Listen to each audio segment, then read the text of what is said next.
every time the pressure rises, we play better. Let's go kick down the field. An Ultiworld subscription gets you closer to the players and personalities you care about with game video, in-depth written and video analysis, He's going to take off deep, but what he does is very simple. documentary shorts, And we've played Brute Squad before, and it just feels a little bit harder to lose this year. and a whole lot more. To get your subscription or learn more, go to ultiworld.com/subscribe. This game is brought to you by Spin Ultimate, proud to sponsor Ultiworld's 2020 college coverage. Visit Spin Ultimate on the web at spinultimate.com. Good morning and welcome to sunny Myrtle Beach, South Carolina. It's Sunday at Eastern's 2015. Very excited to bring you coverage of this quarterfinal matchup between the University of North Carolina and the University of Oregon. Two fantastic teams, two top programs, both made the semifinals at Nationals last year, and to have them meeting up in this early morning matchup here at Eastern's is a real treat. I'm Charlie Eisenhood alongside Cody Johnston. And Cody, got a lot to talk about in this game, but I want to start with UNC. What are the keys for victory for this team today?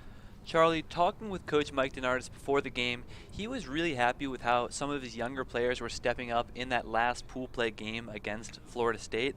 And they didn't, FSU had a clean sheet on offense in the first half. They didn't really create a lot of pressure. But in that second half, they got a lot of opportunities to break. And I think for them, the keys are going to be really opening up deep. We didn't see either their O-line or their D-line really stretch the field at all. And that's going to be a big thing for them. Either John Nethercutt, Aaron Warshower, some of these guys being willing to stretch the field deep. And then on D, they need to get more turns on this Oregon squad early if they want to stay in this game. And going over to the Oregon side, first of all, first thing to note, Oregon playing with only 15 players this weekend. They only have 15 guys on their sideline. What does that mean about the keys to the victory for them? It means they have to be very, very efficient. They have to value the disc. They have to understand that they're not going to get too many chances to break, especially with a smaller roster. You're not going to be able to have the same defense maybe a UNC Wilmington or Pittsburgh is going to have with, tons and tons of depth. So they're going to have to pick their spots. They're going to have to load up some of those D-lines. And on offense, they can't have those unforced turns and they can't have decision errors. And so we're getting set here for the opening pull. It is going to be North Carolina pulling in black to Oregon in white. So we'll get a look at this fantastic Oregon offense that played so effectively back at the Stanford Invite and really only ran into trouble in the second half against Pittsburgh in the final, and they ended up losing by just 2 points. And that shows you how thin the margin is at that top level. It's the question of can you get that one or two breaks. So we'll see what happens in this game. UNC playing a little bit hurt. We'll talk a little bit more about that. But we have an offsides to get this game started, so we'll talk about that right now. UNC playing without Ben Snell, who's been a key distributor for them on both offense and defense. For those that may not know, Ben Snell tore his ACL at this tournament last year, a year ago today, basically, Sunday at Eastern's, and missed the entire series last year, and really has started to play a little bit, but has been on very limited minutes and hasn't played a point this weekend. They're also without Vikram Sethuraman and Tim McAllister, a couple of key starters for them as well. So a little bit shorthanded, but still deep relative to Oregon with just a 15. So things getting started here for the Oregon offense as the disc goes out to the sideline and up ahead to Colton Clark. And Clark shooting to the end zone, and it's a very quick Oregon score. And just like that, it's 1-0. Oregon loves to come out in that well-spaced hoe stack. You saw UNC sagging those handler defenders into the lane early on, but they really weren't able to slow down this Oregon attack. Connor Matthews, he twisted his ankle early in pool play yesterday, but it looks like he's fine today. Connor Matthews, a breakout star at Nationals last year. Incredibly effective as a rookie and continues to be one of the most important pieces of this Oregon offense as we see him cruising down the field on that point.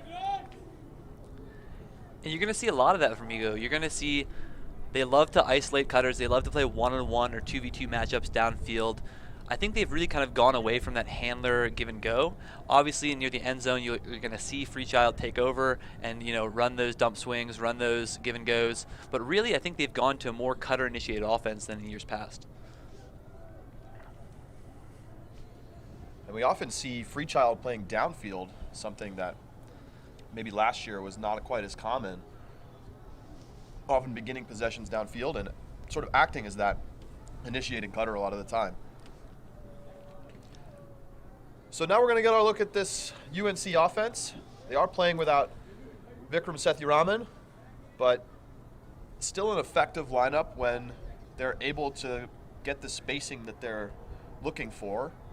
Obviously anchored by Jonathan Nethercutt, one of the country's premier throwers. And he will pick it up to get things started, and he'll swing it over to Aaron Warschauer, another senior on this team. Nethercutt has to lay out to catch that dump pass, but is able to do so. Now it's with Jimmy Zura.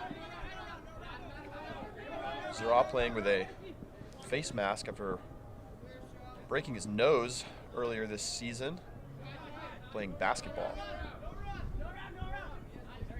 Back to Zura on the sideline. He's going to look down into the end zone for Warschauer. Warschauer lays out, and he makes the grab. Another great space throw to that right side end zone, going a little bit downwind. And Jimmy Zura and Aaron Warschauer have both been stepping up really big for this team this weekend with the absences of some of those players you mentioned.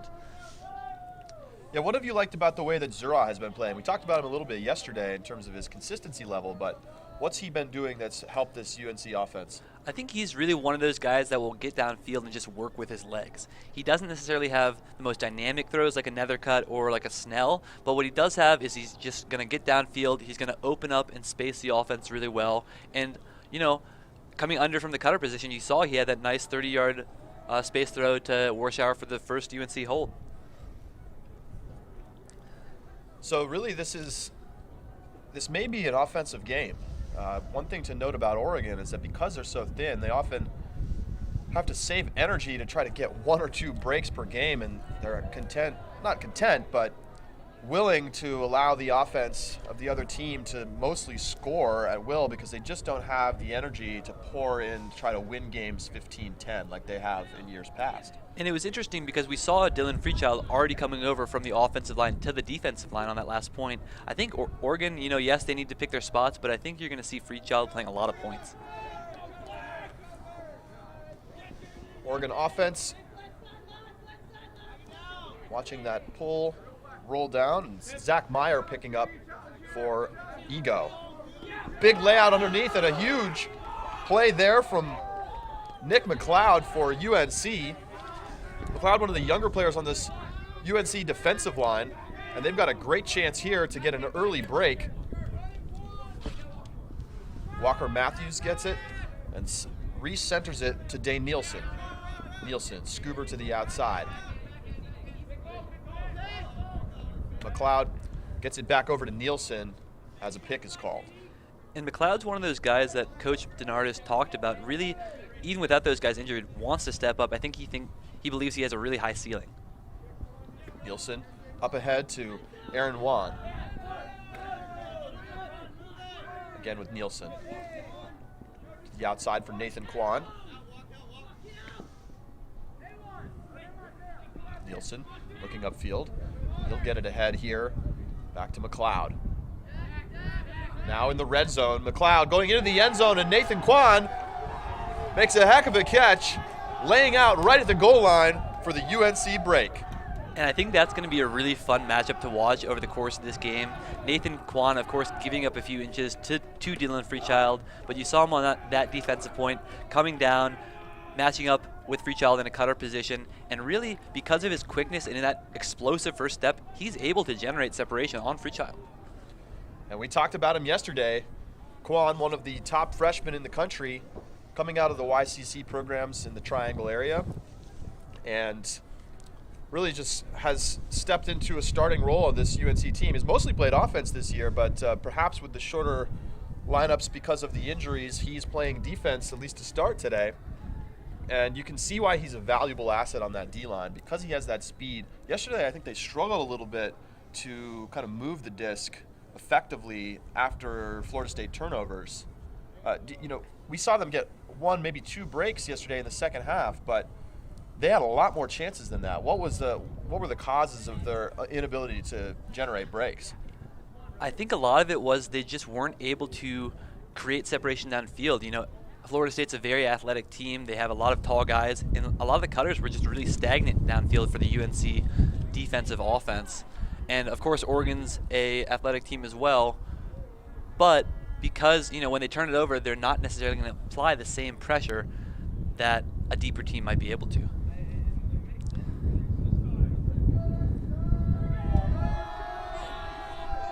Pull is up here. A little bit breezy here this morning again. No clouds today, though. It's a brilliant sunny day, but 5 to 10 mile per hour winds.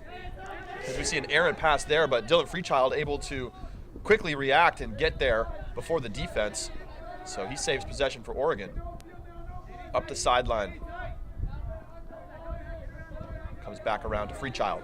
Inside break from Freechild.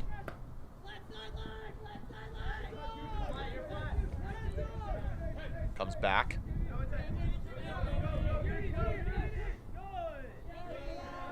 Deep set vertical stack here as this disc hangs up and it goes over the head of two players, but again, Oregon catching a little bit of a lucky break as a trailing receiver able to make the play. Freechild gets it ahead.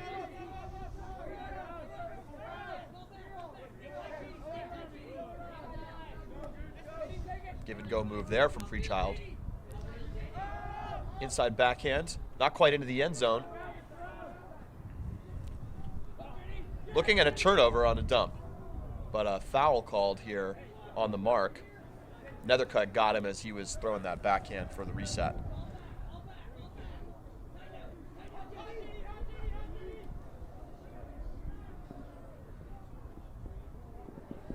Freechild holding on the goal line, not quite into the end zone. Adam Reese back to Freechild looking.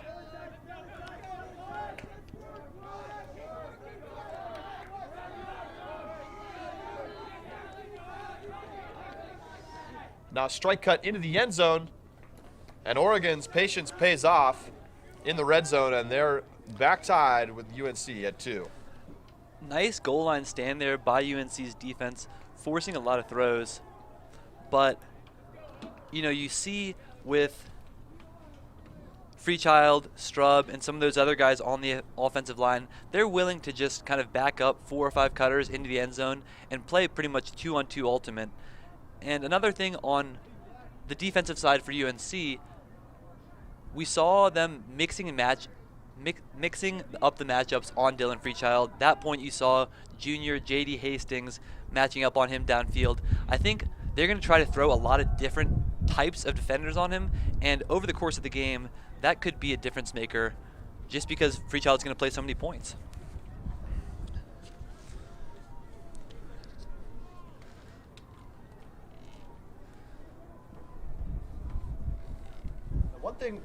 One thing we know about this Oregon team is that they're not going to build a lead early. I mean, they haven't done that all season, but they've won a lot of games. They've really established themselves as one of the top 2 or 3 teams. I mean, whether you like them as number 2 or UNC Wilmington as number 2 may be a matter of preference, but they've got the loss to Pittsburgh, and that's really the only blemish on their resume, and that's not much of a blemish the way Pittsburgh's been playing this season. So expect to see them keep it close, and if they're going to mount a push, it'll probably be in the second half. Justin Moore with it on the sideline, recenters the Nethercutt for the UNC offense, to the outside for Norman Archer. Archer, inside backhand, gets it to Andrew Cohen, and a turnover on the swing pass is going to give Oregon a chance to break here. Chris Strub picking up for Ego.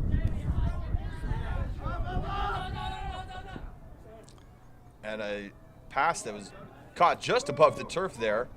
And then on the reset, there was a turnover. And I think, looks like there may have been a stall called back at the disc. Either maybe a stall or a travel call.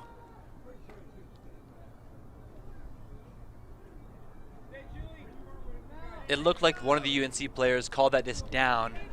Mitch Dangler stepping in, ruling it up.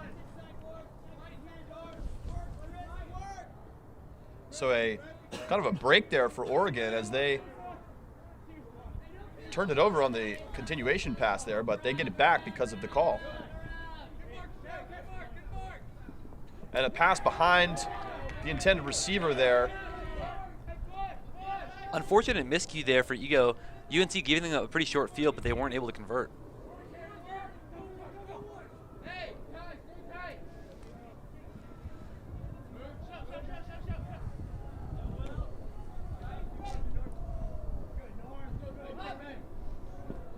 Archer able to collect from Nethercutt. Now Nethercutt goes strike.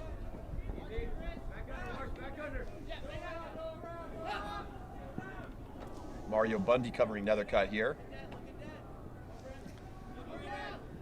Nethercutt swings to Maxon. And a pick called downfield. And you see UNC struggling a bit to use the full width of the field. Yes, Nethercutt's able to get that around flick off, but they're not really gaining yards with that lateral movement. Nethercutt up the line to Archer.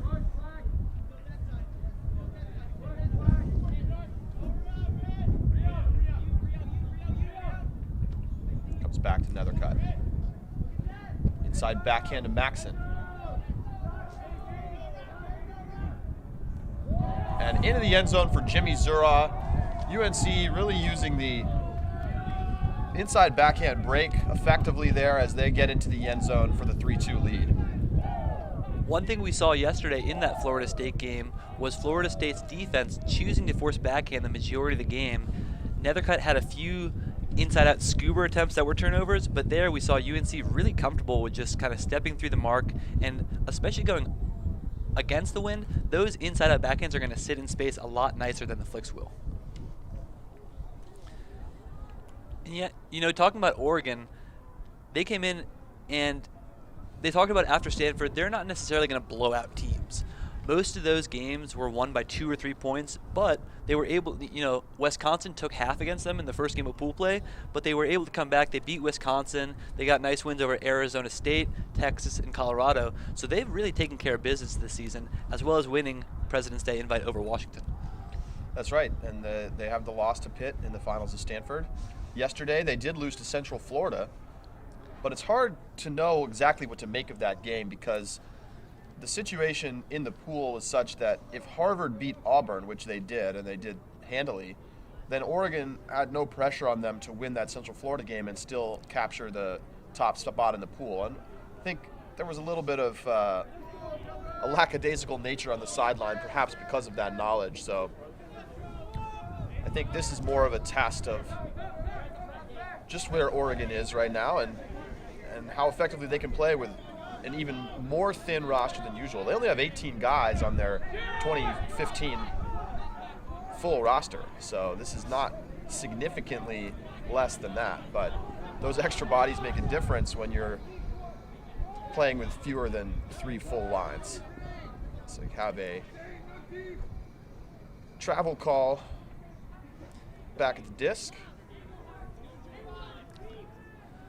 UNC coming down in a bit of a junk look. I like this, trying to slow down the Oregon attack. Connor Matthews with the disc on the sideline, and his throw a little bit behind his receiver, Zach Meyer, tried to lay out and make the play, but unable to pull it down. So UNC looking for their second break of the contest. Aaron Wan with it here on the near side, and he's going to look for Nathan Kwan, but he overthrows him. A little bit of a stutter stop there from Kwan, and UNC gives it right back.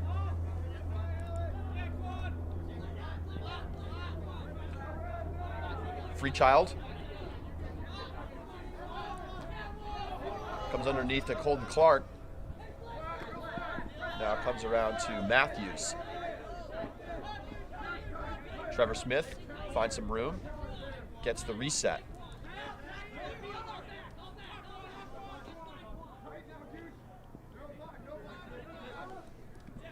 And another turnover for Oregon. So Oregon giving UNC opportunities here.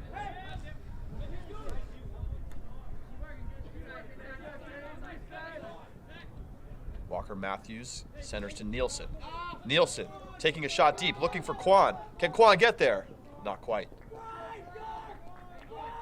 And I like the UNC defense being aggressive once Oregon give them these turnovers, but at the same time, you have to be more comfortable working it side to side. Nathan Quan, a lot smaller than Freechild. I don't think that's a good decision. And another turnover here for Oregon. Just not really on the same page right now on offense. Throws coming in a little flat, little low, and just coming out of the box a bit slowly this morning, and you wonder if that's fatigue from yesterday. Oregon definitely, in that one point we saw 3 kind of uncharacteristic turnovers, a throw popping up, a turf, but one thing we could hear Coach Mike Denardis yelling on the sideline, flat marks. And so I think for the first 3 or 4 stalls, they're really going to force Oregon to work those tighter around throws. And with those low backhands coming towards us and those inside out flicks as well coming against the wind, we saw some of those pop up, we saw some of the turf. I think that's a good adjustment on the mark.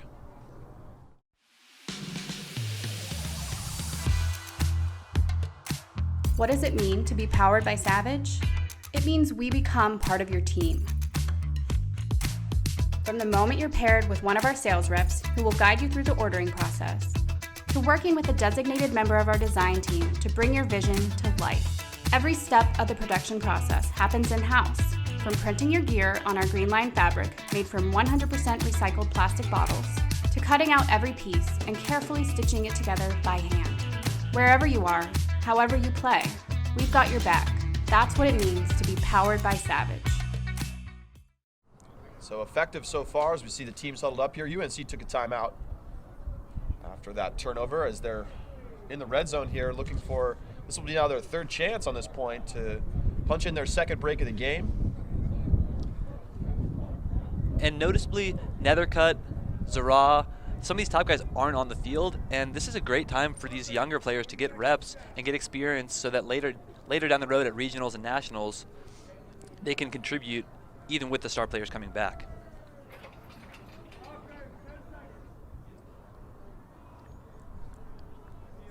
Observer signals 10 seconds for the offense to get set. Then the defense will have a chance to get set as well.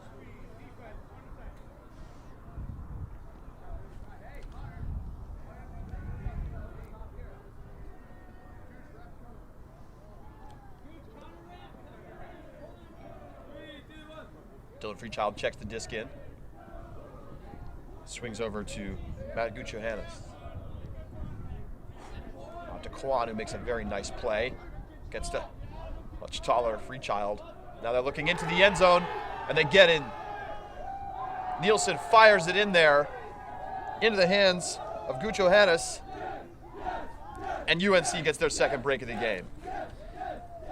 Dane Nielsen, another one of those younger guys coming in. I believe he's a junior now on this team, had experience playing at the YCC youth level, and made an immediate impact his freshman year, and you see kind of anchoring this defensive line. And out of that timeout, I really like that move.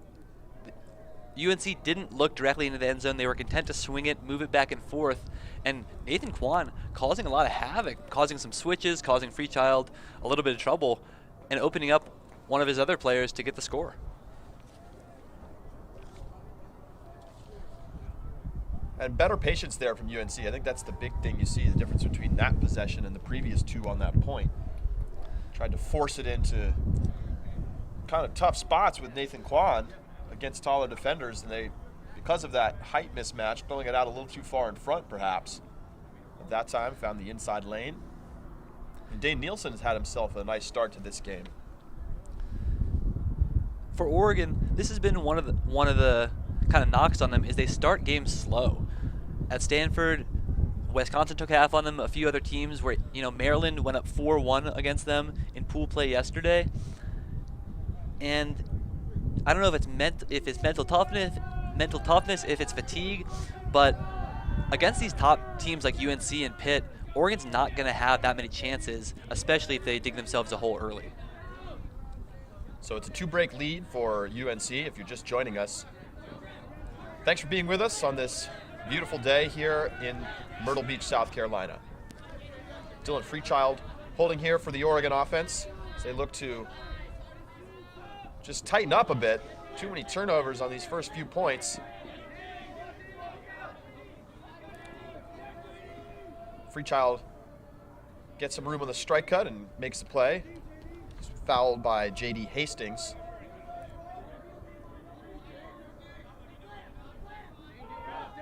And now Freechild going cross field, and it goes over the top of the intended receiver. Maybe a little bit of impatience from this Oregon team, already down 2 breaks, trying to find a way to get in the end zone. There you saw UNC handler defense sagging in the lane, kind of content to let them get a 10-yard gainer to the sideline, but once there, the mark went no around and forced that tougher throw. Tim McGinn, the intended receiver there, but as you pointed out, tough play to make. So UNC D-line looking to go 70 yards here. J.D. Hastings with it, thrown into traffic, but Aaron Wan able to make the play. Now with Nielsen on the sideline. Nielsen's throw easily blocked there by Connor Matthews. So Freechild picks it up as Oregon's right back in the red zone. Go inside lane, and again, another nice play from UNC. The defense working great as Walker Matthews lays out and gets a block. Nick McLeod turns it over, looking for Hastings. So Oregon struggling to put the disc into the end zone on offense here. Another big layout and another turnover, but this time we've got a foul call. Great D from McLeod. Looks like there might have been a little bit of shoulder contact before he touched the disc. Not clear whether he's going to the observers or whether he's going to say no contest. And it does look like he will take it to the observers. So a brief conference between the two of them. J.D. Hastings limping off there for UNC. We see Nethercutt coming onto the field. If they get another turnover, Nethercutt's going to drive the bus and maybe get another break for this team. We do see the foul call upheld by the observer, so the disc will stay with Oregon. It's in the hands of Zach Meyer. Taps it in. Meyer looking for Freechild. Disc is floating, but Freechild able to make the play, playing against Nethercutt. He swings to Clark, and now looking to the end zone, but it's tipped. Greatest opportunity, but there's nobody home, and UNC knocks it to the ground. And as you pointed out, now we have UNC's biggest offensive weapon on the field. Should give them a better chance of marching it down the full length of the field. Nethercutt brings it to the line. He's covered by Freechild. Short inside backhand from Nethercutt is turned over. Nielsen unable to make the catch. Tough throw there from Nethercutt. So 4th chance here for Oregon in the red zone.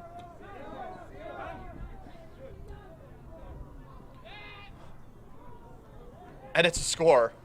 It took a second effort there after it tipped out of the hands there of Meyer, but he was able to make the play as he laid out for the second chance, and Oregon survives the point to make it 4-3.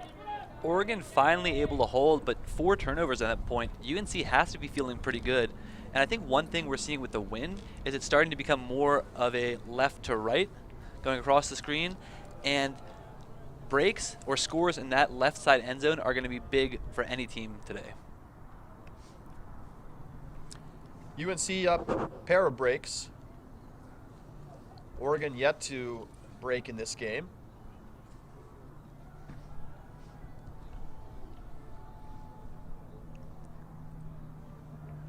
Freechild coming over for another defensive point.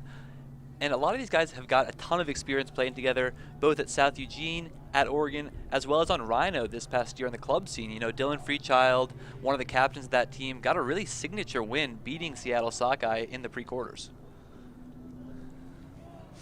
It was a heck of a game. I was lucky enough to be reporting on that game. And, you know, as I asked the Rhino players on the sideline after the game was over, when's the last time that Rhino beat Sockeye in a meaningful matchup? And they couldn't even name a game. That's how significant it was. And they hope to continue that momentum now that they're into the pro flight this year in the club series. John Nethercutt gets things started for the UNC offense. Justin Moore looking to the dump here. And he gets it to Nethercutt, who makes a nice catch. Warschauer. And Warschauer throws right into a poach, just didn't see the defensive player standing in the lane, so good chance here for Oregon near midfield.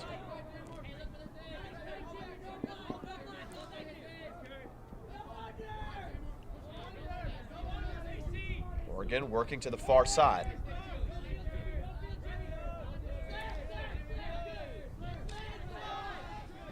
Bounce back to Freechild. Inside break to Mario Bundy. And Bundy goes inside break into the end zone for the Oregon break. And this game is tied back at 4s. First break for Oregon, and you can see them coming back with a break bucket. They love that whoever catches the break for the score, they throw the bucket over the head, slam them on the sides. One of those emotional fun things you see from this Oregon team. Yeah, something they brought back from last season. They were doing that at Nationals last year. And worth noting that they had a little bit of a chippy game with Auburn yesterday. And an Auburn player went to the sideline and destroyed the Oregon break bucket, broke it by, I was not there to see it, but reportedly stomping it and throwing it until it was broken. And Oregon threw it away, and they had a backup break bucket to bring out to the fields. So they still have their bucket, and that's their first of the game. Oregon coming prepared to this tournament, Charlie. 15 players and 2 break buckets. But interestingly, no Jay Janin. And I think the coach for that team brings a lot of mental toughness. He brings a lot of that kind of composure for them. And it's good to see them, you know, still able to compete and win out these games, even with, you know, uncontrollables like a small roster and a lot more wind than I think we were expecting.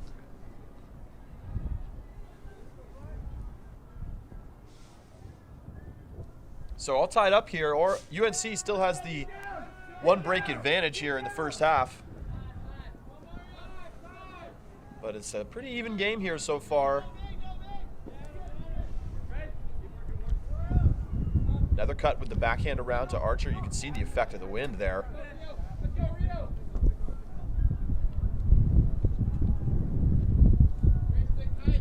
Blustery now. You can hear the wind picking up a bit in the background, and it's been like that all weekend, kind of coming and going.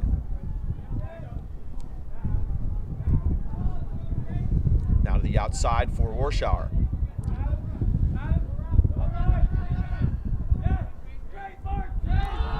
Warschauer taking a shot deep, but it's going to come up short, and you can see that wind pushing that disc down. Yesterday, lots of throws in that direction had the same trouble. So Oregon looking to make it 2 in a row now that they have the wind advantage. Mario Bundy gets it ahead, nice grab in traffic there.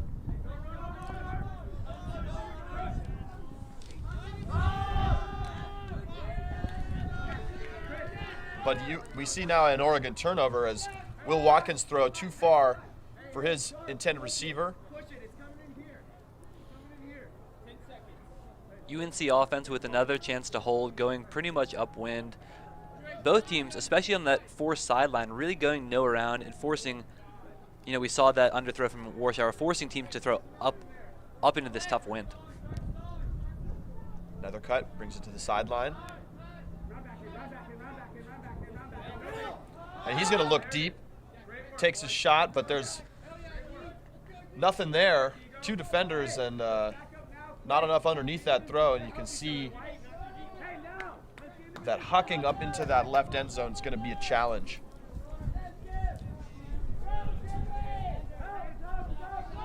So this disc floats over the head of the intended receiver, but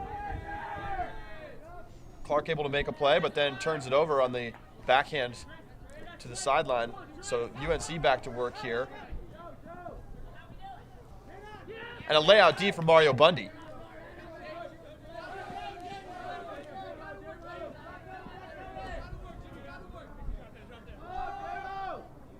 And Oregon looking deep. Disc is tipped, and it's knocked away by Justin Moore.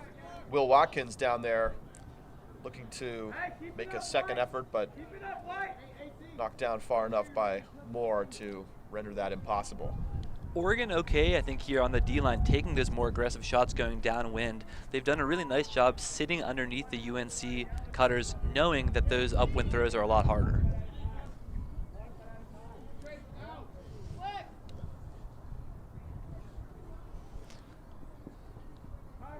Another cut, dumps it back.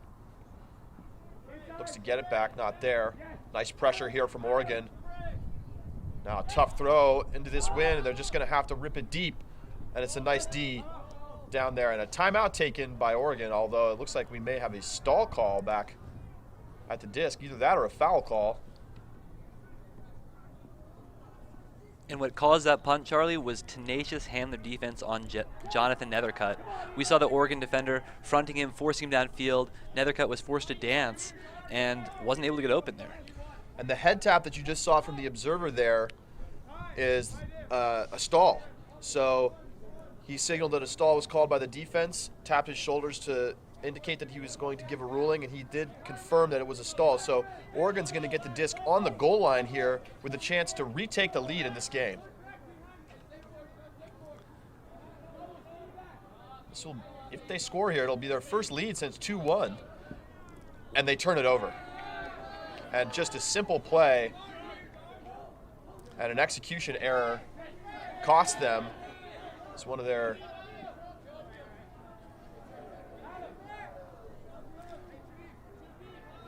veterans there. Chris Straub just unable to make the catch. Nethercutt bring it in. UNC's offense has really struggled going this direction. Nethercutt to the outside for Archer and just too far out in front. So another turnover for John Nethercutt. And because of this win, Charlie, you see the UNC Cutters looking a little bit tentative, kind of looking at each other, dancing downfield, not really sure where they should be going. Now looking into the end zone, and it's a score for Mario Bundy, and Oregon is back up 5-4 as this game is now even on breaks. Beautiful inside-out flick there from the Oregon handler, really zipping in there to a tight window, and we've seen a lot of drops in this end zone so far, and you'd like to see Oregon converting those short field turns a little bit earlier, but they're able to get the job done. Well, then big question marks for the UNC offense going from right to left. They really didn't get anything going. I don't think they ever got it out of their own half when they were starting with it down at the goal line. And without a guy like Snell or one of those more dynamic handlers on the field for them, obviously Nethercutt is, but someone to bounce him out and play off of, I think they really struggle, especially going upwind. You saw them forced into a lot of cross field throw, some of those around backhands that popped up in the wind. Oregon's defense really doing a good job forcing them into more uncomfortable positions. And it's worth noting that this UNC team has long struggled with wind. They talk about the challenges of practicing in Chapel Hill where there's very little wind. And then really their only opportunity to play in the wind is when they come to tournaments. And at Queen City Tune-Up, where it was pretty windy, windier than this, frankly, you can't say they struggled because they beat a lot of teams that weekend, but in games against top teams, they did. UMass got a signature win of their season over UNC in the semifinals of that tournament, and I think you're now seeing a little bit of trouble here for UNC in these blustery conditions. And a swing pass to the sideline from Aaron Warschauer looking for Nethercutt just goes right out of bounds. So the defense is going to have another chance here with a short field.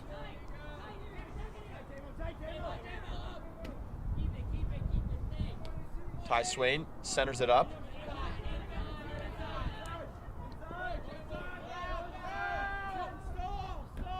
Swing pass and we have a stall call for the second time here in this game. And the stall call is overruled this time by the observer. So Andrew Cohen a little over-eager to get to 10. Oregon's D-line here with another chance to break on the short field turn. Inside break, and it's knocked away by Norman Archer.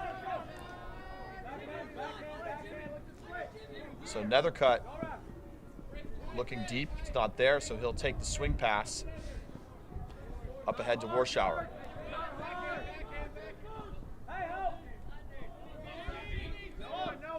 Inside break to Jimmy Zura, now back to Warschauer.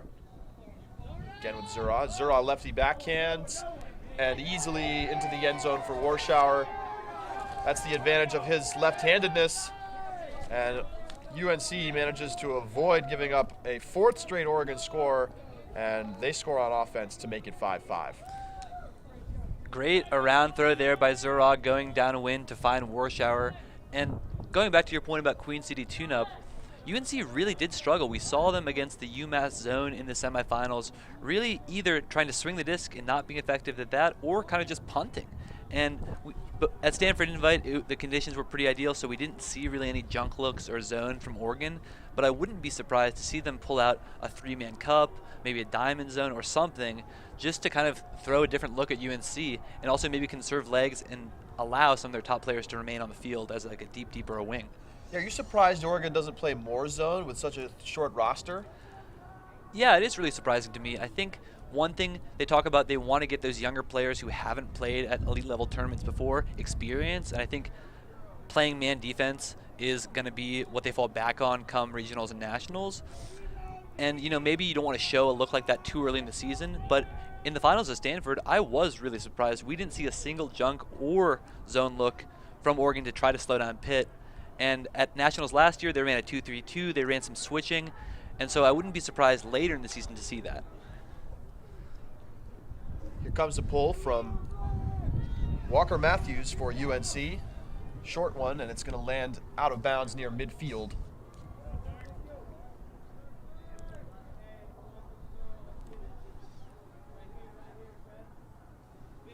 It's going to be Trevor Smith bringing it to the spot for the Oregon offense.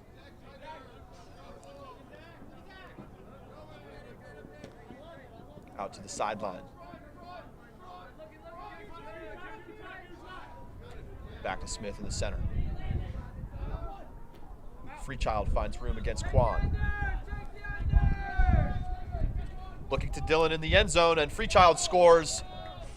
He beat Nathan Quan straight up there on that signature strike cut, and it's an easy score there for Oregon, 6-5. Before that point, Nathan Quan very effective at shutting down Freechild, minimizing his effect downfield, and the UNC defense sagging to the lanes on the handlers, giving up a 15-yard upline swing really to start the offense, and maybe that's part of Mike DeNardis' strategy. They want to pin them on that sideline and try to force a turnover, but you saw them able to effectively get it back off that sideline, and that opened up Freechild coming underneath as well as for the strike cut.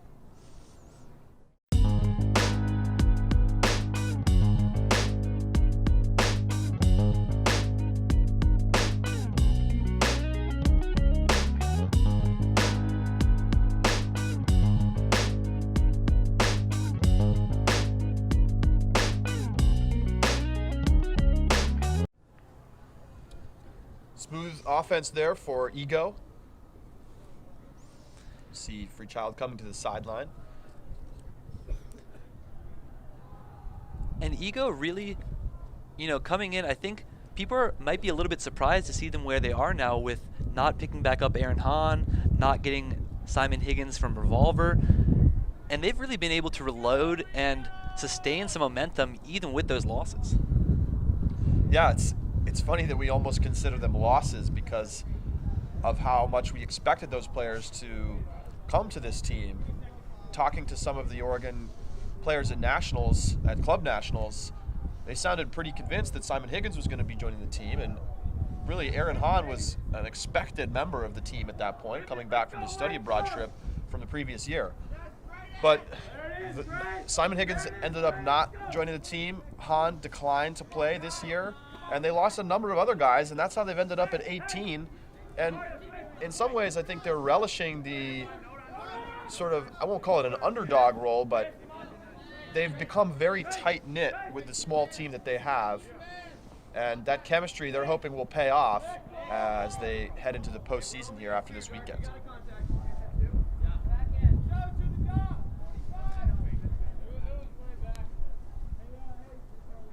Andrew Cohen holding here for UNC as a stoppage. Cohen gets it ahead to Zura. And then as Zura looks to Nethercutt, just unable to make the catch there. So Mario Bundy will get it here, but it's tipped out of bounds. And then Jimmy Zura flies into the play and makes a great sky. UNC looking to get down into the end zone, back with Zura. Short scoober, and it's intercepted. We've seen the UNC handlers maybe over-relying on the scoober, and a lot of turnovers have come on those throws. Now Oregon looking to go up that far sideline, and now taking a shot into the end zone. Not quite in on the goal line here. Dump back to Bundy.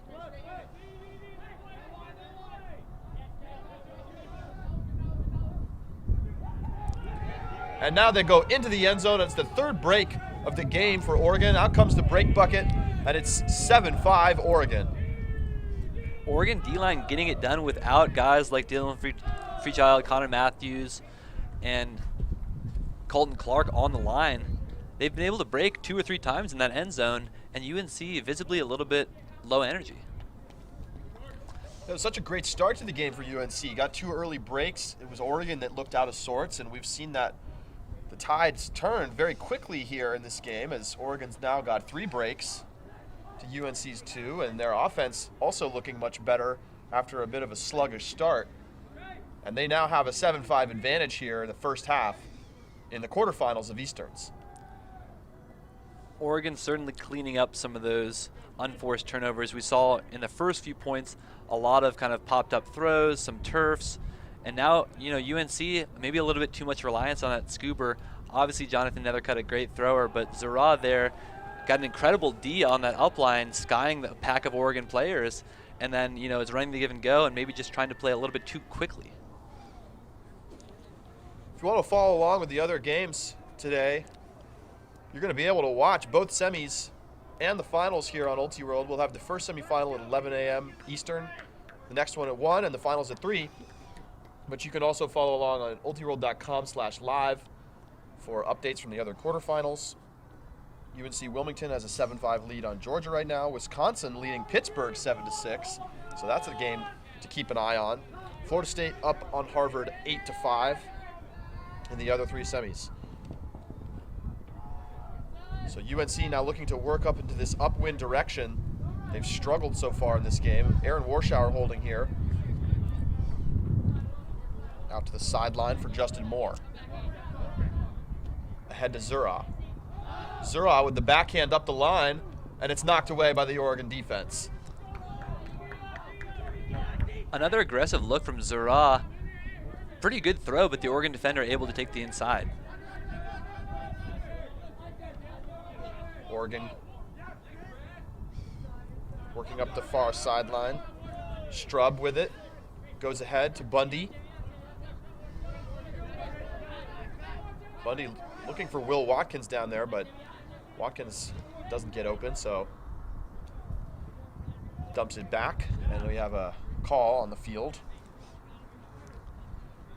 Disc is with Chris Strub, Zura on the mark.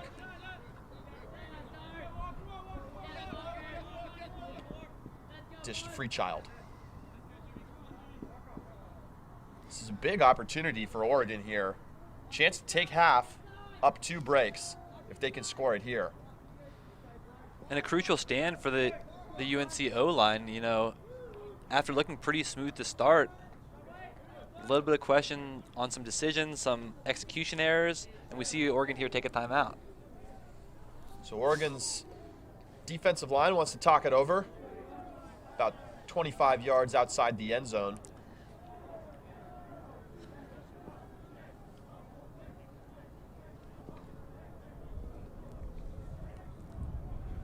After Nationals last year, Charlie, I'll be honest, I don't think I expected Oregon to be where they are. You know, they lost guys like Charlie Wilson-Moses, Ian Campbell, Gabe Fruchter. These guys were huge parts of their team for such a long time. In addition to not having Higgins and Aaron Hahn join the team, they lost a lot of firepower, but still able to kind of reload. And I think that speaks to the work of Dylan Freechild as a captain and Jay Jannon kind of recruiting the South Eugene and making that into a pipeline in a youth community. Yeah, and I think in some ways they've had to change their style quite a bit. You remember 2 years ago when they were so strong during the regular season, they won the Stanford Invite and really just looked like they might win a national championship that year, ended up losing in the semifinals. You know, they were beating teams 15-6, and that's just not the same team anymore. You know, they're a little bit more of a measured pace. They have to conserve their energy, but they still get wins. And you see them taking advantage of the opportunities that they're given on defense, and they don't over-rely on stacking their lines. And I think that's helped them develop some of their depth a little bit more, which is sort of counterintuitive because they only have an 18-man roster. Freechild checks it in. Nethercutt on the mark. Gets the flick ahead. Freechild goes strike. Big layout into the end zone for the score. And that's a huge play as he beats Nethercutt up the line and then lays out in front of Jimmy Zura as Oregon takes half 8-5. Looks like some of the UNC defenders had stopped after hearing a pick call. Dylan Freechild blazing up the line past Nethercutt. We see his explosiveness, incredible grab there. Oregon with a ton of momentum, taking half 8-5 on what looks like a kind of shocked UNC team after that good start. So halftime here in Myrtle Beach, South Carolina. 8-5, Oregon leading UNC. We'll be back in 10 minutes for the start of the second half.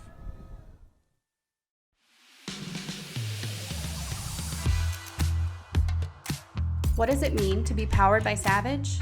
It means we become part of your team.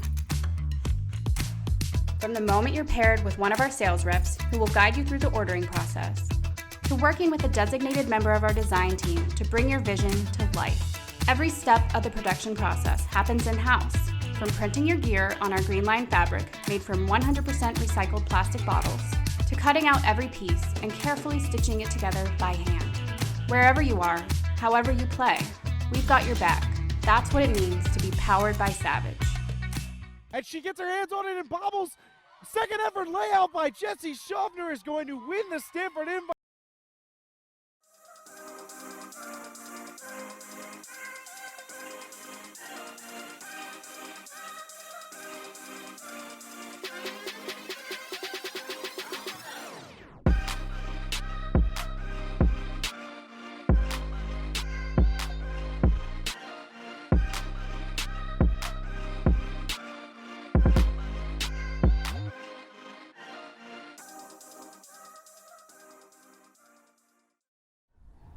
Welcome back to Myrtle Beach, where Oregon has an 8-5 halftime lead over North Carolina.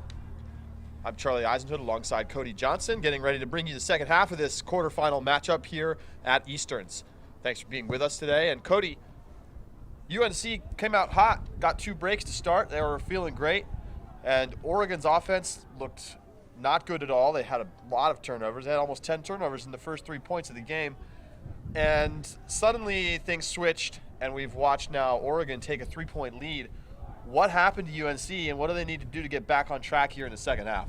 UNC has really struggled to move upwind, and going downwind on offense like they're about to receive from Oregon, they need to be a little bit more aggressive, taking deep shots. They've tried a few set plays with initiations from the front of the stack, and that's really caused some short field turnovers. And giving Ego the disc to break upwind with 20 yards to go, they're going to convert those. So they need to be more aggressive, shooting downwind, and then a little bit more sense of urgency, playing defense, knowing that another break could blow this game wide open.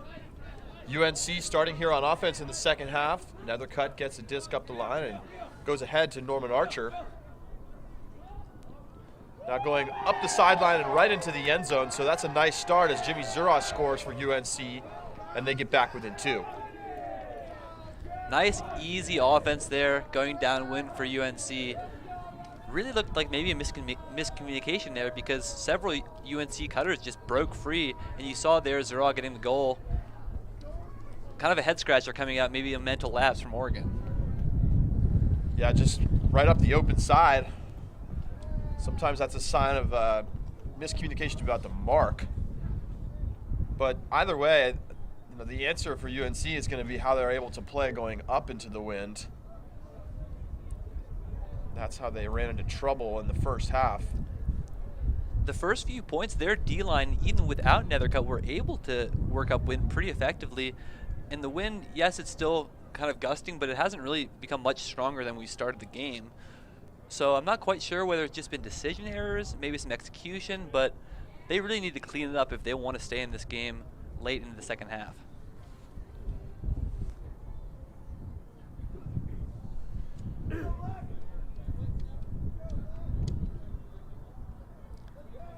So typical D-line here from UNC. Walker Matthews getting set to pull. Nethercutt's coming over from the offense. They're looking to come out with some energy. Yesterday against Florida State, they did have a little bit more energy to start the second half on defense. Disc floats down about 5 yards in front of the end zone.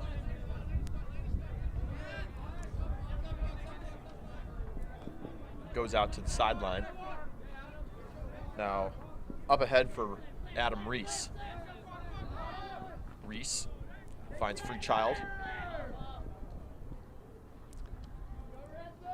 And because Oregon's been able to stretch it deep so well, their host stack can drift 30 or 40 yards downfield, and you see them getting continuous 20-yard unders. Free child swings to Smith. Smith high release backhand. It's going to be contested, and it's taken away by John Nethercutt.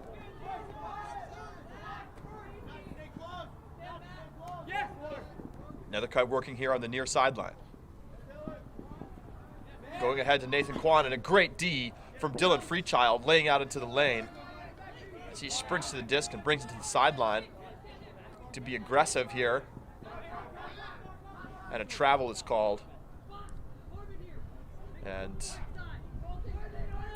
observer Mitch Dengler upholds the call as Freechild checked the disc in at the wrong spot. Kwan on the mark here against Freechild. Big assignment for the freshman. Clark. Looking to get it to Freechild. And a huge layout D from Nathan Kwan. So Kwan gets it back. And now UNC off to the races here. Attacking now into their own half here. Kwan.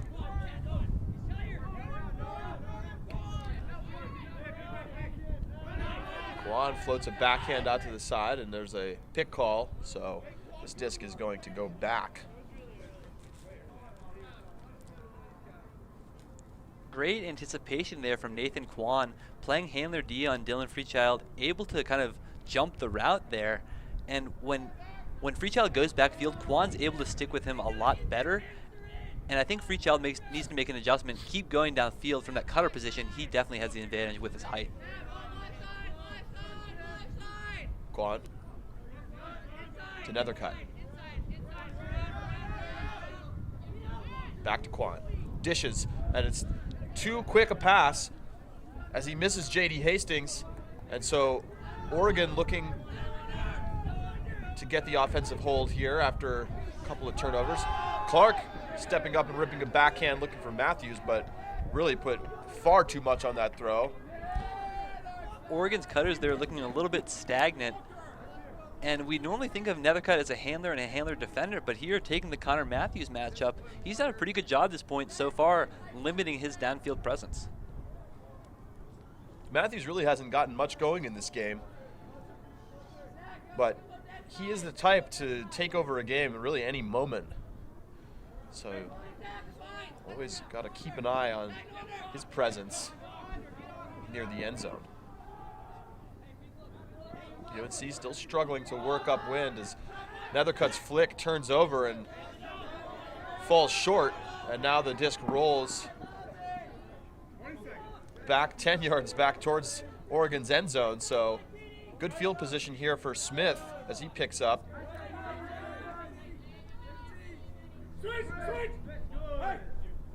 Clark floats one looking for Freechild, got a lot of defenders on him, and he tries to make the play and he just can't bring it down. Similar to the start of the first half, both teams coming out, some decision errors, a little bit of slop with this wind.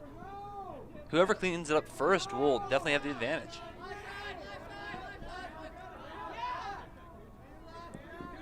Nethercutt.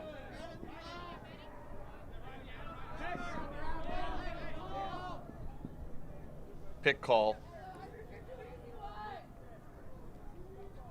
No, it's now the observer signals it's a foul call, and there's no contest. So coming in on 0.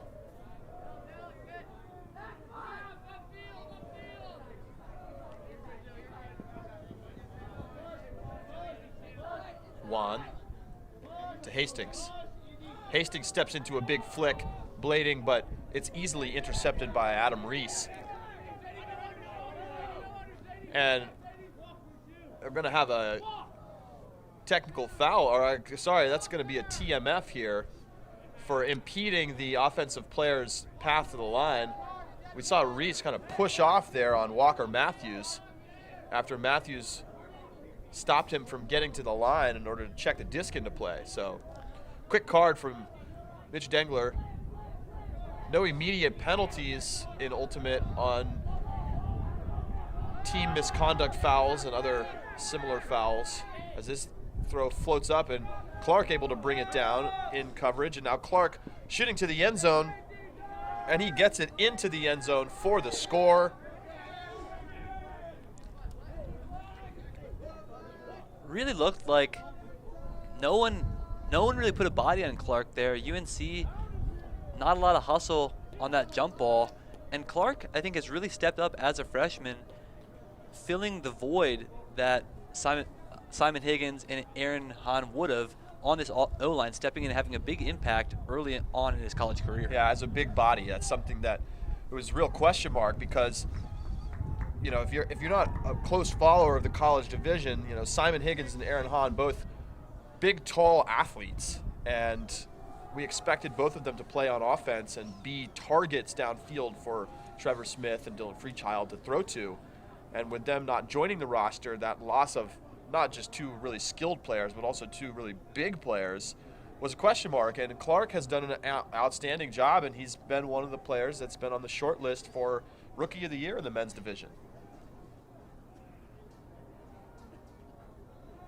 For UNC, I think because they don't necessarily have that downfield presence like they have in the past with guys like Christian Johnson, they want to play faster, they want to play, move the disc, stall 2 or 3, and because of that, you see some of these turnovers where they're trying to throw and go trying to play a little bit too fast, and the wind just kind of heightens those errors. So a UNC defensive point with multiple opportunities for a break, but unable to work it up into the wind. Saw a number of poor throws up that direction, but look to get off the field quickly here on offense. Nethercutt can't find room, so Archer will have to swing it around to Cohen. Cohen back to Archer. Comes around to Zura. Back to Cohen, and now to Zura.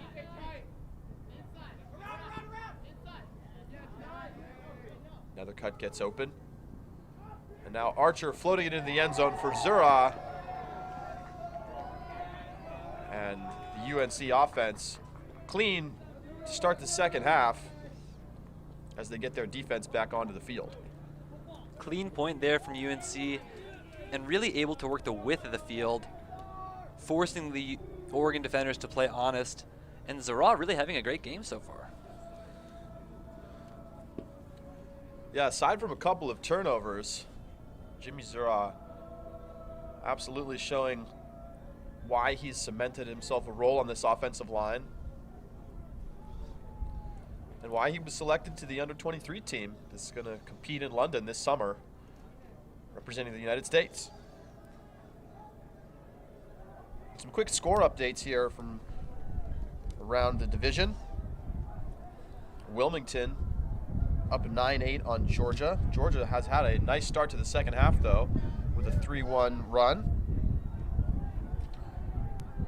Pittsburgh up 9-8 on Wisconsin. Pittsburgh broke on the game's only break on the final point of the first half in order to take that advantage, and so it's 9-8 with Pitt receiving. Florida State just broke to make it 13-6 over Harvard, so Harvard's great day yesterday looks like it's going to be coming to an end here in the quarterfinals against the Florida State team that was pretty impressive yesterday.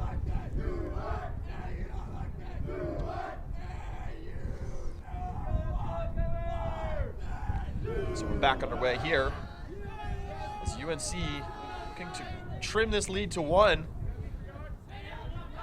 Clark picks it up, and he's going to take a shot down the field looking for Freechild. And look at the speed from Dylan Freechild. That is easy offense for Oregon. And that is the danger when you play against Dylan Freechild. Try to take away that under. He's going to go deep. Colden Clark's second assist in a row for this Oregon O-line. And you see, you know, because Freechild moves downfield, he obviously has the athletic advantage on Nathan Kwan. When Freechild working around the disc, not as effective because of Kwan's speed and quickness. They are able to just burn him deep and had, you know, 5 or 6 steps. But UNC also looking a little bit cleaner here after a few hiccups to start the second half. And if they can continue to hold going downwind, I think they're going to get more chances to break, and it's just a question of can they do it without just Nethercutt. You know, it's been interesting watching that Kwan-Freechild matchup. Nathan Kwan really is the best option for UNC to cover a player like Freechild who has that quickness, because Kwan has plenty of quickness. But I think you see, you know, Freechild's height advantage and just, I think, experience advantage shining through a little bit. Kwan's made a couple of plays. He had that nice D on the layout on the sort of the shallow dump cut, but really he hasn't been able to match up with Freechild, and that's to be expected. This is a 5th-year senior who's won a Callahan Award and is in the conversation for Player of the Year this year, going up against a rookie. And there's few rookies who are going to be able to challenge Freechild, let alone even the best defenders in the country.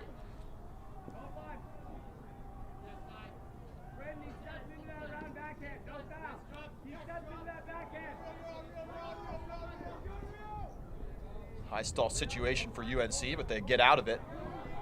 Now trapped on that far sideline, but Nethercutt does a nice job getting open against Bundy. Jimmy Zura all alone yet again. Gets it ahead. Now a shot to the end zone looking for Nethercutt. Will it stay in bounds? Yes, it will. John Nethercutt following in Freechild's footsteps for a deep goal. And we've had an offensive clinic here so far in the second half. Jimmy Zura, again, getting downfield, using his legs to get open. You see him, another UNC cutter, sprinting downfield, drawing 2 defenders. Zura able to come underneath, really unguarded, and then, you know, wide open throw to Nethercutt going up line. UNC gaining a little bit of momentum midway through the second half. And I think with Dylan Freechild, you're never going to be able to completely shut him down, but it's really about picking your poison and trying to limit his impact. Ego has really experimented with having him on the wing at Stanford Invite, initiating from the host stack downfield. They've had him back in the handler sets for the end zone offense. And really, we haven't seen too many players, you know, do a better job than Kwan has today in terms of limiting his efficiency in one way, and then also getting a block earlier in the game. The only other defender I can think who's had that same impact so far this season and in the past few is Trent Dillon for Pittsburgh. Absolutely. And Dillon has proven to be one of the most effective defenders in the country, especially against quick handler types. And we may see a Pitt-Oregon matchup later today.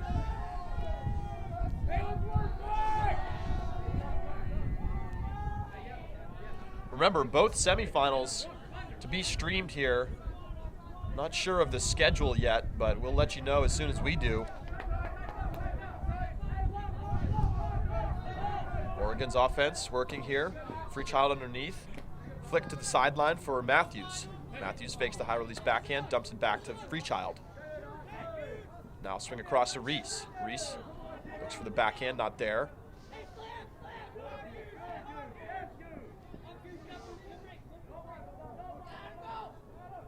Backhand force, and a nice cut there by Adam Reese. And Alec Tolentino hasn't gotten a lot of run for this UNC team, but had a chance there, but got beat to the open side. Maybe a little confusion about the mark. And it's another comfortable score for the Oregon O-line. Oregon looking efficient, and this is exactly the way they want to score. Thinking down the road, they want to try to be as efficient as possible. And with a small roster like this, I think they need to be more mindful. It forces them to really value possessions, where in years past, 2 years ago at the Stanford Invite in 2013, we saw Charlie Wilson-Moses try to end the game on a hammer against Carleton in pool play, a 50-yard hammer going to a laying out Gabe Fruchter. And that's kind of the old ego. They play loose, they like blades, they like big hammers, they like those big athletic plays. And you still see that, but I think you see a more composed, mature, possession-based ego than in years past. Yeah, and I think that's, again, part of that sort of the new mentality of this team. You don't have the benefit of throwing a huge hammer and, oh, we turned it over, no big deal. We're going to get it back on defense, because they just don't have the energy. They're not going to be able to sustain that kind of play over the course of a tournament, and that's why you see just steady consistency from this team this year, which is maybe something we haven't seen from them as much in the past. Offsides called against Oregon. And because Oregon was able to break early and often in this first half, I think they're going to be content to run kind of their standard O&D line separately, giving Freechild a little bit more rest, giving guys like Trevor Smith a little bit more rest, letting this younger D-line try to put some pressure on the UNC D, but also, with a 3-point cushion, if they keep holding the way they've been doing, they're going to win this game pretty easily.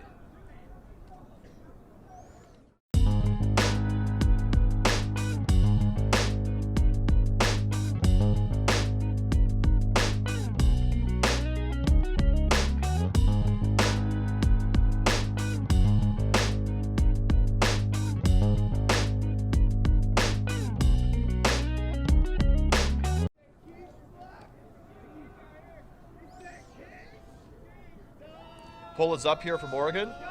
They're onside this time. Lands in the hands of Andrew Cohen, and he centers to Nethercutt.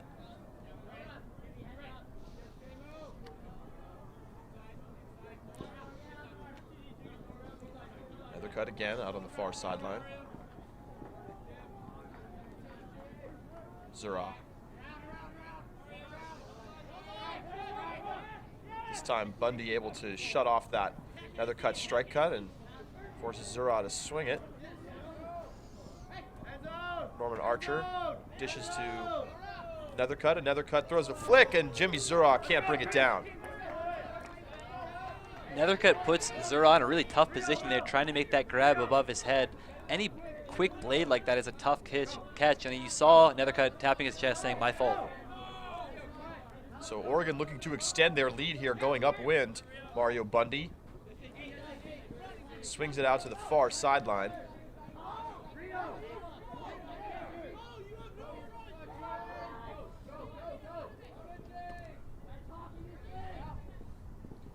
And a foul called out on the far side as Bundy gets bumped by Nethercutt. This is a big stand for UNC's O-line. They really need to get this disc back. Another break going upwind for Oregon would be huge this late in the game. A drop there from Oregon gives them a freebie. So a bit of a break there for UNC. We'll see if they can take advantage of it. Another cut. Another cut throwing an enormous scoober, but that's just going to be easily knocked down. Not really sure why he decided on the scoober in that situation. Oregon back to work. Here's Bundy.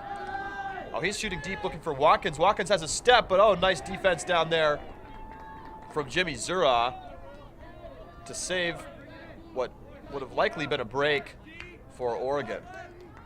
Explosive play there by Zura, making up a lot of ground and taking the inside position on Will Watkins. Really nice D there, saving the UNC O-line. Moore back to another cut. Short scoober to Archer. Now big backhand, cross field looking for the back cone. Will it stay in bounds? Toe the line. Inbounds for the score, signals the observer. Great catch from Aaron Warschauer on the back line. And UNC holds on offense. Oregon D-line there with a few chances to convert. That has to be a little bit frustrating. You know, they forced UNC into that nether cut scoober. They had a few chances, and UNC younger handler Andrew Cohen really having a great game so far. I mean, we saw him throw a few of those inside-out backhand turnovers in the Florida State game, but I think here looking very composed so far. Yeah, and a new addition to this offensive line. Of course, maybe on the depth chart behind Ben Snell, but with Snell out, he's had a chance to step up and has played well this weekend. And that's a big-time throw, you know, coming from a younger player. I don't think Warschauer was expecting it. He was basically standing still, and Cohen able to just kind of put it on line, float it out to space. Warschauer making the toe grab on the back of the end zone. UNC's still looking for a break here in the second half. And the way the wind has been, although it's quite calm at the moment, the way the wind has been, an upwind break often comes with a paired downwind one, and that could mean a tie game if they're able to get an upwinder on this possession. And we finally see an adjustment from the UNC team coming out in a junk look, but Oregon able to work down the field efficiently so far. Connor Matthews here on the near side. Bounces it to Zach Meyer. Now they go through to Clark. Clark gets it through, and now they go into the end zone for Freechild. So little resistance there from UNC, and Oregon's offense makes quick work of it, and they'll go back to the sideline and rest as they look to continue to just trade points here with UNC as they head towards the semifinals. Freechild's second goal of the second half. He's played consistently very, very well so far after those kind of early hiccups with the throws popping up and the inside-out flicks, turnovers. I like that move from Coach Mike DeNardis, trying out something new, but there, Eagle really just able to shred it, looking even faster than they did against UNC's man D.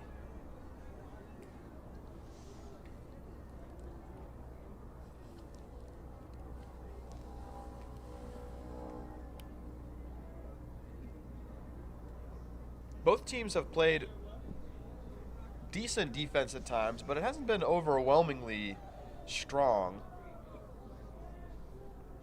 I think neither team has really made their mark with defense so far this year. And you know, I don't think either of these defenses, I'm curious for your take on this, from what you've seen at this tournament, do these defenses match up with the likes of Wisconsin or UNC Wilmington, defenses that we've seen be a little bit more aggressive and intense in the way that they play? I think UNC's defense could get there by the end of the season. Talking to Coach Mike DeNardis, you know, he said they really want to recommit to playing man D after Centex. They felt like they were a little bit behind. Easy score there for UNC. They go right down the field. Zurov finds Archer for the score, and they'll head right back onto the defensive line. But yeah, I mean, I think the D we saw from UNC's younger players late in the second half against Florida State was encouraging. But for Oregon, because of their smaller roster, I don't think they're really going to have that same defensive intensity we saw teams like UNC Wilmington dial up against Florida, as well as Wisconsin. Both UNC Wilmington and Wisconsin have incredible defenses, and I think those, in addition to Pittsburgh, are probably the top three.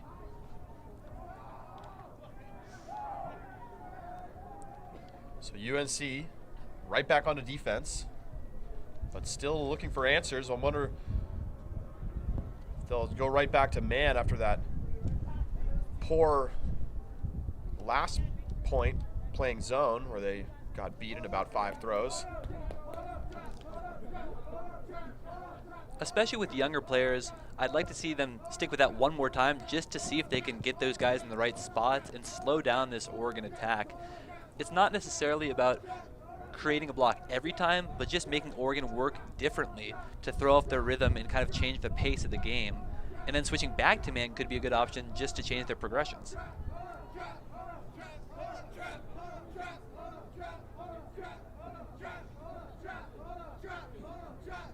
You can hear the chants from the sideline as they try to get fired up for this defensive point. Time starting to run out a little bit on UNC in this second half. UNC straight up the sideline all the way 3/4 of the way up the field and into the hands of Reese. Free child. Short high release backhand and now into the end zone for Matthews. And not much different than last point. Pretty easy offense for Oregon. So after a bit of a sluggish start for Oregon this morning, the first few points of this game, they've been almost untouchable here through most of this game.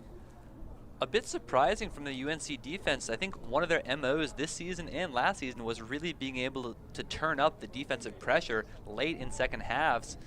And here, Oregon looking very comfortable. You know, for the majority of that point, Dylan Freechild was just running down the field uncovered.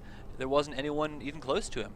And there, you know, Oregon maybe not necessarily going to hit those blades and hammers anymore, but they do love the high release backhands. They love the high release flicks. And there you saw Dylan using the wind to really kind of pop that inside out backhand over the break side.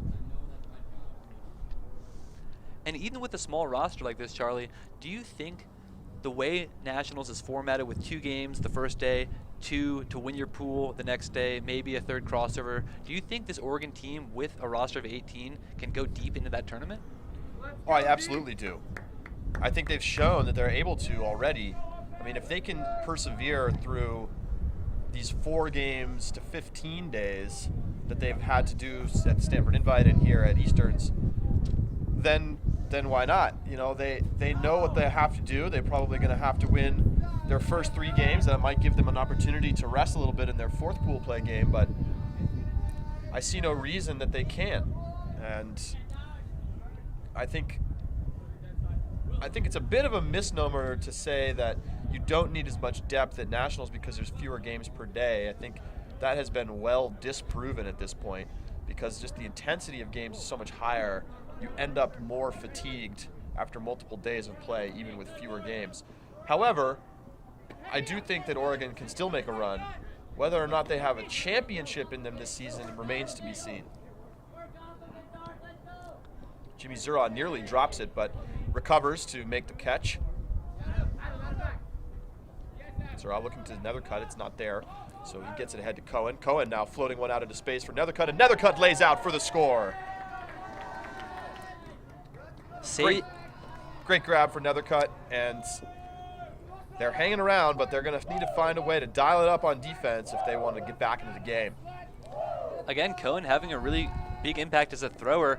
There's Zura, bobbles the disc, but able to hold on, and then hits that cheeky lefty IO flick to the break side and opens up Nethercutt for the score.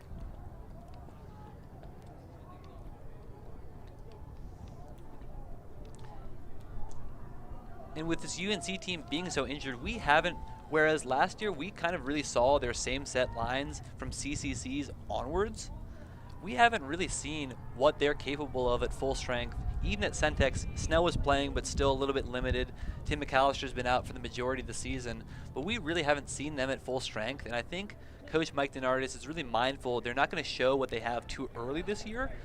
And until regionals when it counts, I don't think we're going to see the same line control and the same set plays and defensive schemes that we will in the series.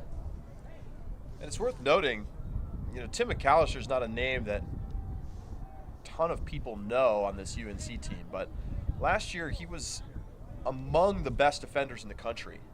And unfortunately for them, he hasn't had a chance to play very much this year, but he will add a big defensive piece to the team. I mean, he's going to take the opposition's number one a lot of the time if they're, a handler type or a shorter cutter.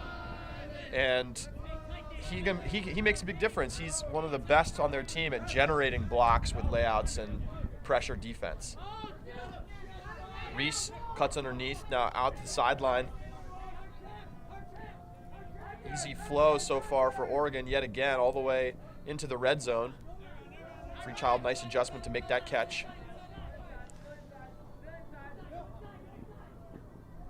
Dumped off to Clark.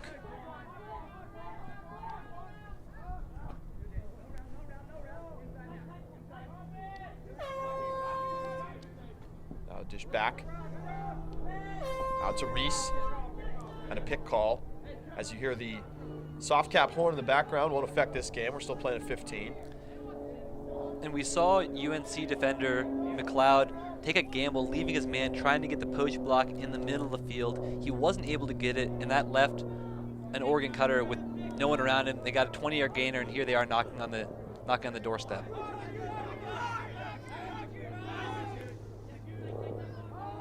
Low throw, but a great grab by Connor Matthews to save possession. That could prove to be a pretty big play. Matthews looking, now high release backhand. Gets it out safely to Freechild. Freechild inside backhand, looking for Clark, floats too high, and it's knocked down by UNC. And we've seen two of those from him, one in the first half and another one right there. Those inside-out backhands really opening up the disc to the wind. It really pops him up, and Colton Clark, well over his head there. Dane Nielsen getting things started for the UNC D-line. And now a shot down the field, and really just a punt. Surprising shot from one of these UNC defenders, looking to break back to 12-13. It's a little frustrating to see an error like that this late in the game. Walker Matthews trying to get it down there as we now see Clark take a deep shot into the defense. Oh, and Dylan Freechild just going up huge with three defenders behind him, all anticipating the disc coming down over his head, but he says, no problem. And that is why he's one of the best as Oregon takes a 14-11 lead. Oregon looking very comfortable. UNC a little bit lower energy. I think that was a big momentum shift for them. Freechild, incredible grab. That's his third goal of the second half and Colton Clark's third assist. Strong half for the Oregon offense.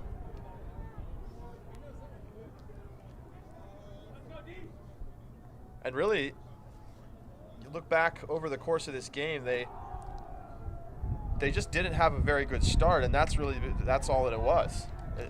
They kind of knocked the cobwebs off here Sunday morning, and when they did that, they were down 2 breaks, but since then, it's been all Oregon. They've been able to hold on to that halftime advantage, 8-5, all the way through here in the second half. No breaks in the second half from either team. Their offenses looked really smooth, and I think they're comfortable, even with these small margins for wins. They're comfortable kind of squeaking these out, letting their D-line get a few breaks early in the first half, and then kind of riding it out because their O-line is just that talented. Nethercutt picking up for the UNC offense.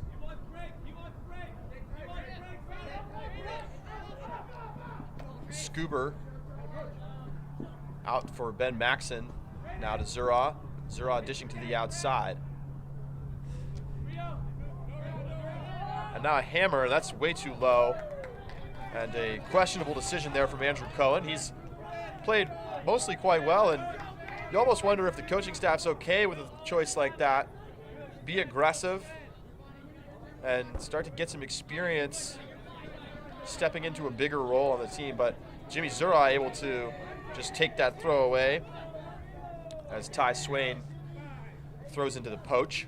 So 5 yards out, Nethercutt picks up, and it's an easy backhand into the end zone for Jimmy Zura. So last chance coming up here for the UNC defense.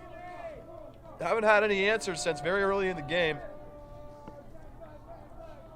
But a break here could shift the momentum just a bit. Nethercutt on the goal line with the disc is a scary situation for any defender. Because of how many release points he has, you know, we've seen the high release scooper, we've seen the inside out backhands, we've seen the around flicks. He has a ton of different release points, and the Oregon defender there, you know, Zara drifts into the fore side, creating that break space window, fakes into it, and because of Nethercutt's throwing ability, the Oregon defender has to respect it, bites a little too hard, and there's Zara able to burn it back to the fore side cone. Pittsburgh up 14-11 on Wisconsin, receiving right now, looking for the win on offense. Big upset perhaps brewing. Georgia just broke upwind and then down. They now have a 13-12 lead over UNC Wilmington, and that should be an exciting finish. Florida State has given back a few to Harvard, and they're only up 14-11, but FSU just needs one more to win. They'll look for it here on offense.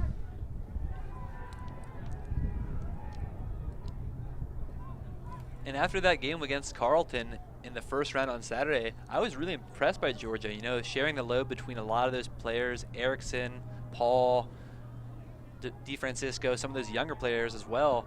They look really, really composed, and Coach Ben Gray talked about wanting to create sustained momentum over the course of the weekend against elite teams. Nethercutt's pull, a short one, goes to about midfield. It looked like an Oregon player on the field picked up the disc, moving it forward, and dropped it. Normally that's a play you'd see a sideline player make, and that's a turnover. Oh, that's the craziest thing you'll see all day. So he picked it up and then put it down, and that is indeed a turnover, and UNC is off to the races here. And now the short pull works to UNC's advantage. Crucial mental error maybe from one of these younger Oregon guys. That's a really surprising turn of events this late in the game, and you know, Oregon a little bit flustered, and UNC with a chance to break going upwind. So a critical moment in this game, and we'll see if UNC is able to take advantage. Nethercutt out to Quan on the sideline. Quan resets. Now to Nethercutt. I know, a great grab from Nethercutt to save possession. Now he'll throw the hammer all the way across the field, looking for Hastings, and he toes the line. J.D. Hastings with the score for UNC, and it's a break. 14-13 Oregon. UNC's first break of the second half couldn't come at a better time. You see Nethercutt's explosiveness laying out for that upline pass. No hesitation as he stands back up, throws the pinpoint hammer to J.D. Hastings on this near side cone. And for Oregon, that's just frustrating. You know, they still have a chance to hold to make it 15-13 for the win, but UNC is going to load up this D-line, and I think they have a really good chance to break again. That's the thing, the downwind, they could tie this game, forcing a double game point. Pittsburgh has moved on to the semifinals. They just got the win 15-11 over Wisconsin. UNC Wilmington scored on offense. It's 13-13. Harvard got another break. It's now 14-12 Florida State. So FSU in a bit of a sweat down the stretch of that game. So a lot of games coming down to the wire here. You can follow along with those other games on ultiworld.com/live. FSU's had a lot closer games than I think they were expecting. Had a great game on the showcase field yesterday in the last round of pool play, but a close game against Northwestern, as well as some of those other teams in their pool. They haven't been able to close out, I think, the way we thought they would. Here's the pull from Nethercutt. Oregon up one, looking to win it here on offense on the second chance after the bizarre turnover on the previous point. Trevor Smith getting things started. He finds Matthews. Nethercutt on him. Matthews hits Freechild. Still Quan taking that matchup. Freechild goes up the line to Reese. Reese looking deep, fakes the flick. Now resets to Freechild. Comes across here, Smith. Smith to Freechild.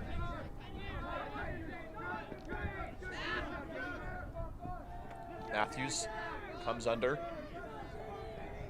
Now to the sideline, and it's a turnover. J.D. Hastings in front of that the whole way. And Colton Clark never really had a chance. UNC looking to tie the game. It's Juan. To Quan. Quan coming up the sideline, not there. Now looking for the reset. He'll float it over the top.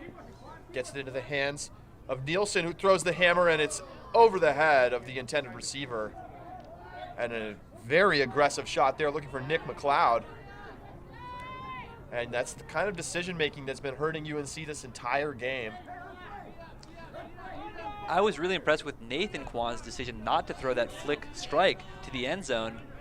Gets the dump off to the middle of the field, and again, like you said, really surprising mental miscue this late in the game. Freechild. Oregon looking to work the full distance here. Good pressure from UNC. You can hear the sidelines loud as it's been all game. Freechild steps around, throws the backhand break, but it bounces off the hands of Connor Matthews, and he's not going to be able to get it back in bounds. So now a very short field for UNC. Nethercutt going to pick it up here. Checked in by Matthews. Nethercutt fakes the hammer, looks to the inside break, and it's J.D. Hastings again. Nethercutt to Hastings for the second time, for the second break here in the second half. And it's tied up, 14-14. We're going to double game point. This one coming down to the wire, Charlie, and Oregon, you know, they've been here before. They've been in these close games. They've had experience closing out these types of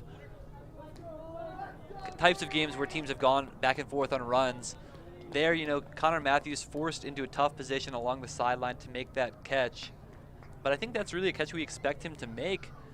And, you know, Oregon, not in the worst position, going downwind. They're a composed team. They have a lot of experience. This is going to be an exciting last point to watch. FSU closes it out over Harvard 15-12 after having a bit of a scare down the stretch as Harvard came all the way back. Elliot Erickson just threw the strike cut for the score for Georgia. It's 14-13. Georgia pulling upwind, looking to break for the game, and the big upset over UNC Wilmington.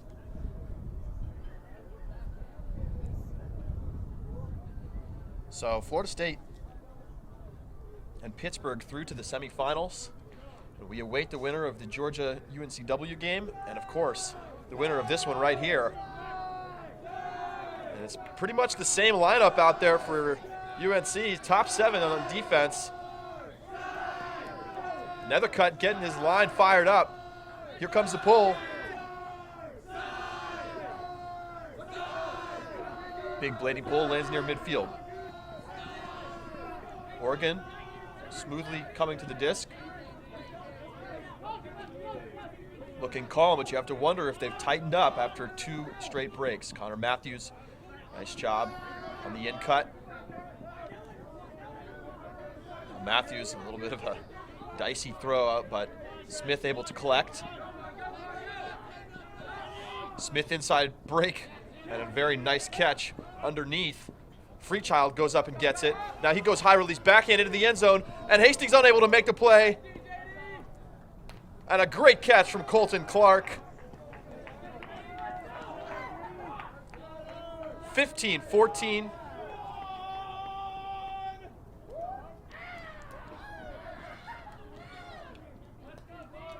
But it looks like that's not the end of the game.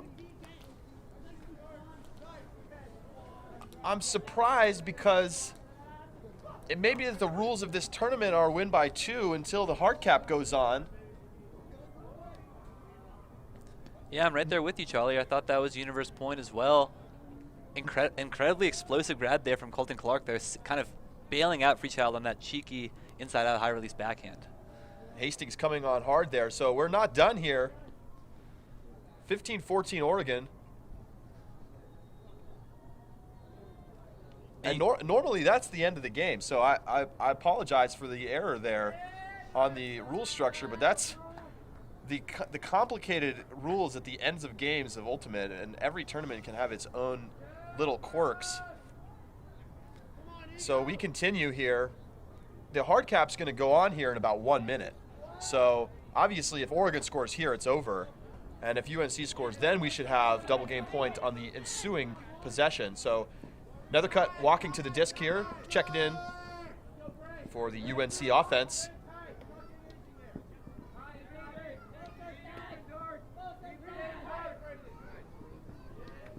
Norman Archer, nice big gainer underneath.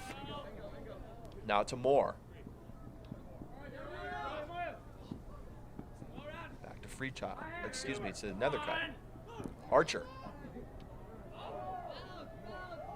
Archer with a nice tailing away backhand, not quite into the end zone is Warshower.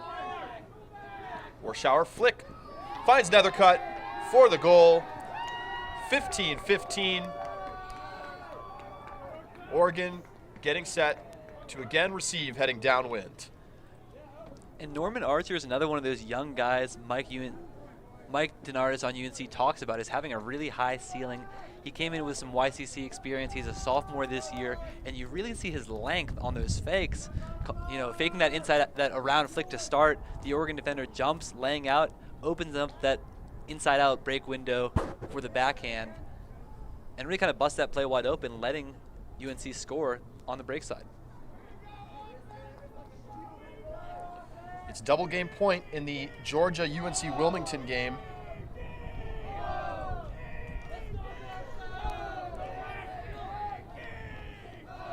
And that's maybe not as surprising as we might think, because we saw UNCW's O-line struggling so much.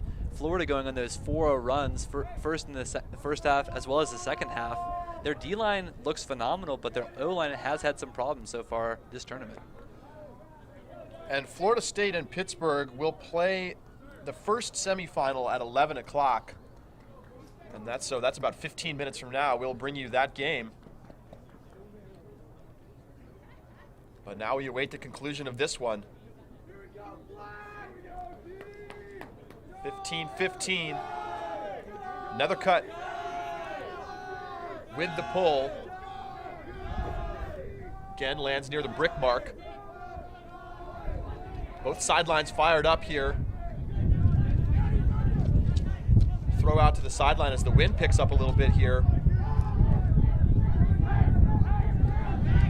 Good reset defense, but strike cut there for Oregon.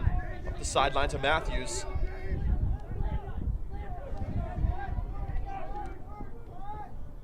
Freechild with a nice curl cut there on Quan. Freechild looking to the end zone. Now has to dump it off. Big layout from Hastings, not there. Clark looking to the end zone, layout, but it's Matthews. He's all alone for the score, and that will do it. Oregon wins it 16-15 over UNC. Colton Clark ending that second half, 4 assists, and it looked like an Oregon receiver tipped it before Matthews even caught it in the end zone. Great grab and concentration by him. And it was a good comeback by UNC, taking advantage of an almost inexplicable turnover from Oregon, but Oregon able to persevere, and they come away with another close win over a good team. 16-15 over UNC. They'll advance to the semifinals. And we're awaiting the word on the final score of that Georgia game. We may stay with you until that's decided, and it looks like UNC Wilmington wins it 15-14 after Georgia turned it near the end zone after back-to-back hucks by both teams. Elliot Erickson got a D in the end zone on the Wilmington huck, but another player trailing the play, able to make the catch. How many times have we seen that this weekend? So UNCW survives to win 15-14, and they will face this Oregon team at 1 o'clock right here on Ultiworld. So the final score here in Myrtle Beach, Oregon 16, UNC 15. Semifinals coming up in just over 10 minutes. We'll be right back. Thanks so much for being with us. Signing off for Cody Johnston, I'm Charlie Eisenhood. We'll see you in about 11 minutes for the first semifinal.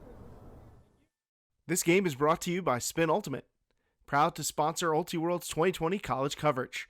Visit Spin Ultimate on the web at spinultimate.com. Every time the pressure rises, we play better. Let's go, take down the field. An Ultiworld subscription gets you closer to the players and personalities you care about with game video, in-depth written and video analysis, He's going to take off deep, but what he does is very simple. documentary shorts, And we've played Brute Squad before, and it just feels a little bit harder to lose this year. and a whole lot more. To get your subscription or learn more, go to ultiworld.com/subscribe.